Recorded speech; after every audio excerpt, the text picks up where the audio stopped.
মানুষের মাংস খেতে চায় শকুনের বাচ্চা, বায়না ধরেছে খুব। তাই বাবা শকুনকে বলল মানুষের মাংসই চাই। বাবা উড়ে যে এক টুকরো মাংস আনলো, কিন্তু খেতে যেয়ে দেখলো না না, এটা তো মানুষের মাংস না, শূকরের মাংস।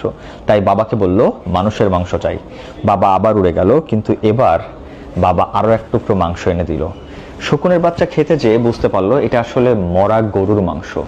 তাই বাবাকে রীতিমতো ধমকে বলল, আমার মানুষের মাংসই চাই, আর এখনই চাই। বাবা তাই বাধ্য হয়ে দুই টুকরা মাংস নিয়ে উড়ে গেল। শূকরের মাংস ফেললো মসজিদের সামনে, আর গরুর মাংস ফেললো মন্দিরের সামনে। কিছু সময়ের মধ্যেই দাঙ্গা বেঁধে গেল, 100 মানুষের লাশ পড়ে গেল। বাবা ছেলে ডাল থেকে নেমে এসে পেট পুড়ে মানুষের মাংস খেলো। বাচ্চা শকুন বলল, বাবা এত মানুষের মাংস আসলো কোত্থেকে? বাবা বলল, মানুষ সৃষ্টির সেরা জীব, কিন্তু ধর্ম আর রাজনীতিকে ব্যবহার করলে এরা হয়ে যায় পশুর থেকে হিংস্র।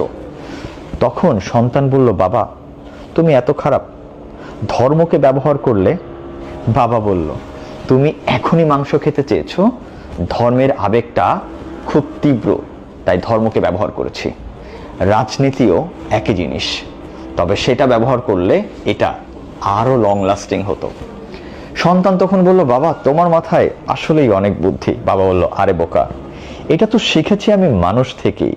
কারণ এই মানুষের ভিতরেই কিছু মানুষ যখন অনিষ্ট তৈরি করতে চায়, তখনই হয় ধর্মের নামে, না হয় রাজনীতির নামে এভাবেই করে। আমি তো শুধুমাত্র অ্যাপ্লাই করলাম।